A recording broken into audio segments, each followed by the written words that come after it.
A House at Pooh Corner by A. Milne, illustrated by Ernest, Shepard. This is the one in which a house is built at Pooh Corner for Eeyore.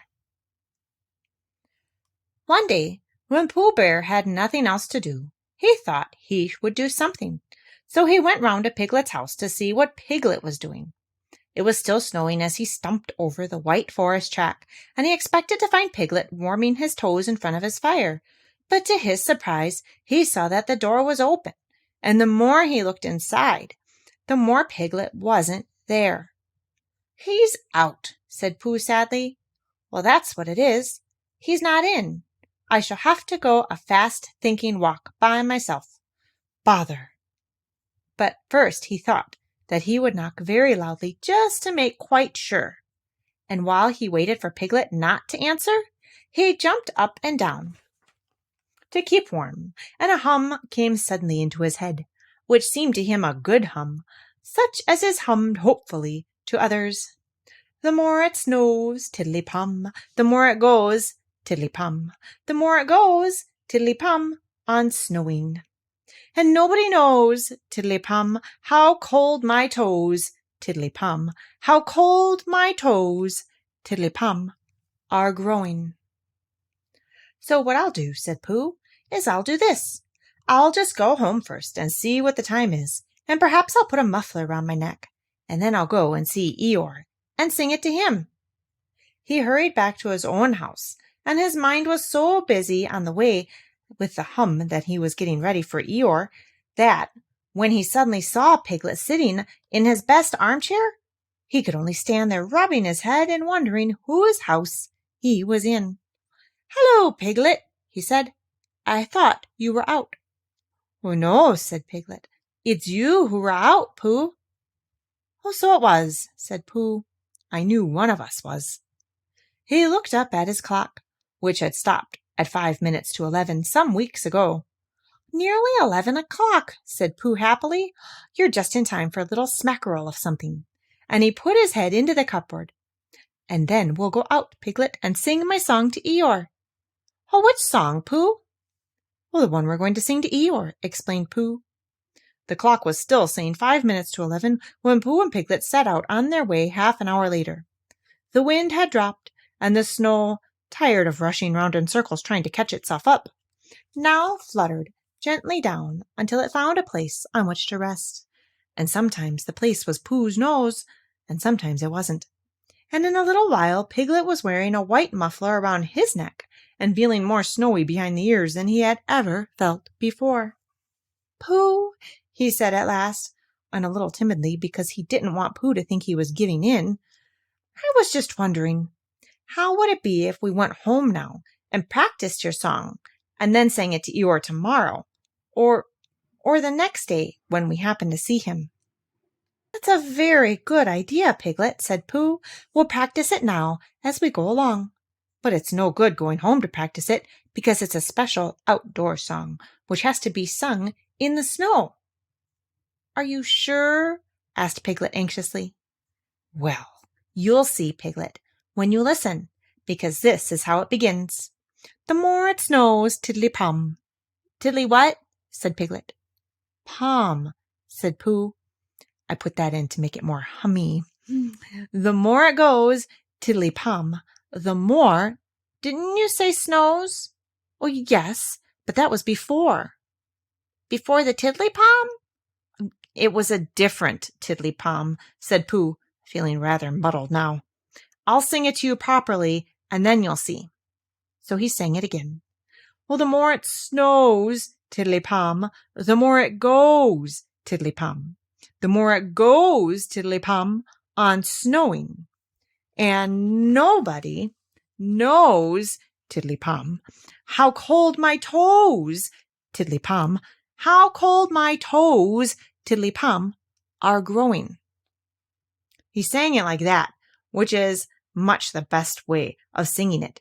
And when he had finished it, he waited for Piglet to say that, of all the outdoor hums for snowy weather he had ever heard, this was the best. Well, and after thinking the matter out carefully, Piglet said, "Pooh," he said solemnly, It isn't the toes so much as the ears. Well, by this time they were getting near Eeyore's gloomy place, which was where he lived. And as it was still very snowy behind Piglet's ears, and he was getting tired of it, they turned into a little pine wood and sat down on the gate which led into it. They were out of the snow now, but it was very cold, and to keep themselves warm, they sang Pooh's song right through 6 times, Piglet doing the tiddly-poms, and Pooh doing the rest of it, and both of them thumping on the top of the gate with pieces of stick at the proper places. And in a little while they felt much warmer and were able to talk again.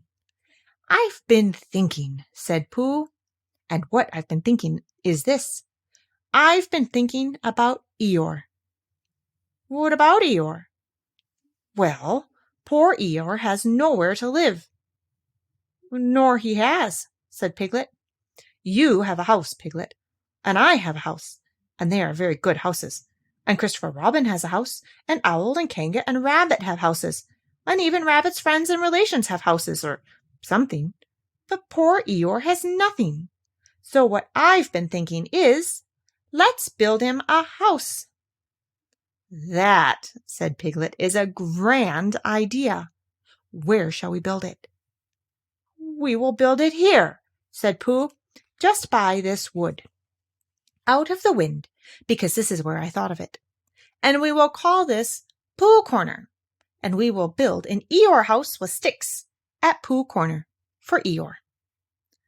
"Well, there was a heap of sticks on the other side of the wood," said Piglet. "I saw them, lots and lots, all piled up." "Thank you, Piglet," said Pooh. "What you have just said will be a great help to us, and because of it, I could call this place Pooh and Piglet Corner, if Pooh Corner didn't sound better, which it does, being smaller and more like a corner. Come along." So they got down off the gate and went around to the other side of the wood to fetch the sticks. Christopher Robin had spent the morning indoors going to Africa and back, and he had just got off the boat and was wondering what it was like outside, when who should come knocking at the door but Eeyore. "Hello, Eeyore," said Christopher Robin as he opened the door and came out. "How are you?" "It's snowing still," said Eeyore gloomily. "So it is. And freezing." "Is it?" "Yes," said Eeyore. "However," he said, brightening up a little, "we haven't had an earthquake lately." "What's the matter, Eeyore?" "Nothing, Christopher Robin. Nothing important. I suppose you haven't seen a house or whatnot anywhere about." "What sort of house?" "Just a house." "Who lives there?" "I do. At least I thought I did. Well, but I suppose I don't. After all, we can't all have houses." "But Eeyore, I didn't know. I always thought—" "I don't know how it is, Christopher Robin, but with all this snow and one thing and another, well, not to mention icicles and such like, it isn't so hot in my field about 3 o'clock in the morning as some people think it is.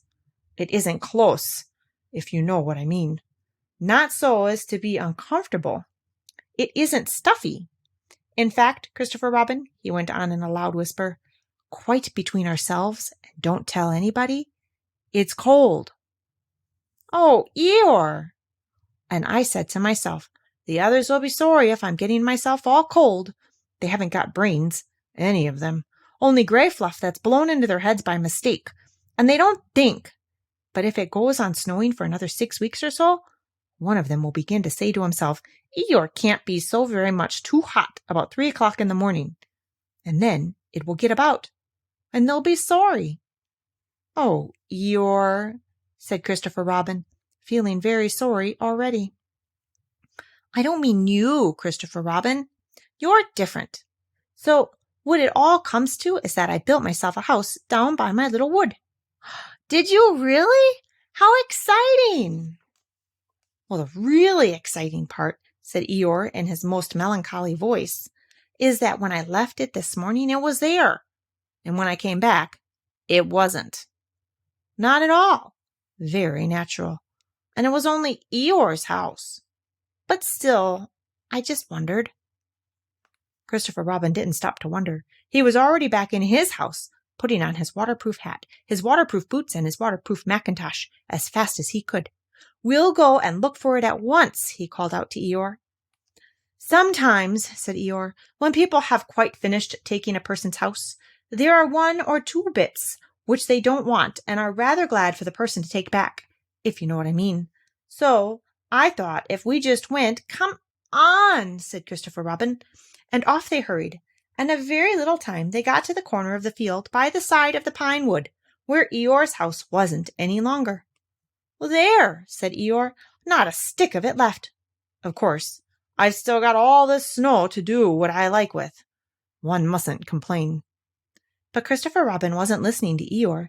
He was listening to something else. "Can't you hear it?" he asked. "What is it? Somebody laughing?" "Listen." They both listened, and they heard a deep, gruff voice saying in a singing voice that the more it snowed, the more it went on snowing, and a small, high voice tiddly-palming in between. "It's Pooh," said Christopher Robin excitedly. "Possibly," said Eeyore. "And Piglet," said Christopher Robin excitedly. "Probably," said Eeyore. "What we want is a trained bloodhound." The words of the song changed suddenly. "We've finished our house," sang the gruff voice. "Tiddly-palm," sang the squeaky one. "It's a beautiful house." "Tiddly-palm. I wish it were mine." "Tiddly-palm." "Pooh!" shouted Christopher Robin. The singers on the gate stopped suddenly. "It's Christopher Robin," said Pooh eagerly. "He's round by the place where we got all those sticks from," said Piglet. "Come on," said Pooh. They climbed down their gate and hurried round the corner of the wood, Pooh making welcoming noises all the way. "Why, here is Eeyore," said Pooh, when he had finished hugging Christopher Robin, and he nudged Piglet, and Piglet nudged him, and they thought to themselves what a lovely surprise they had got ready. "Hello, Eeyore." "Same to you, Pooh Bear, and twice on Thursdays," said Eeyore gloomily. Before Pooh could say, "Why Thursdays?" Christopher Robin began to explain the sad story of Eeyore's lost house, and Pooh and Piglet listened, and their eyes seemed to get bigger and bigger. "Where did you say it was?" asked Pooh. "Well, just here," said Eeyore. "Made of sticks?" "Yes." "Oh!" said Piglet. "What?" said Eeyore. "I just said, 'Oh!'" said Piglet nervously. And so, as to seem quite at ease, he hummed tiddly-palm once or twice in a "what shall we do now" kind of way. "You sure it was a house?" said Pooh. "I mean, you're sure the house was just here?" "Well, of course I am," said Eeyore, and he murmured to himself, "No brain at all, some of them." "Why, what's the matter, Pooh?" asked Christopher Robin. "Well," said Pooh. "The fact is," said Pooh. "Well, the fact is," said Pooh. "You see," said Pooh. "It's like this," said Pooh. And something seemed to tell him that he wasn't explaining very well, and he nudged Piglet again. "It's like this," said Piglet quickly.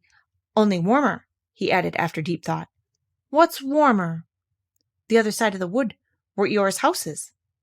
"My house," said Eeyore. "My house was here." "No," said Piglet firmly, "the other side of the wood." "Well, because of being warmer," said Pooh. "But I ought to know. Come and look," said Piglet simply, and he led the way. "There wouldn't be 2 houses," said Pooh, "not so close together." They came round the corner, and there was Eeyore's house, looking as comfy as anything. "Well, there you are," said Piglet. "Inside as well as outside," said Pooh proudly. Eeyore went inside and came out again. "It's a remarkable thing," he said. "Well, it is my house, and I built it where I said I did, so the wind must have blown it here, and the wind blew it right over the wood, and blew it down here, and here it is, as good as ever. In fact, better in places." "Much better," said Pooh and Piglet together. "Well, it just shows what can be done by taking a little trouble," said Eeyore. "Do you see, Pooh? Do you see, Piglet?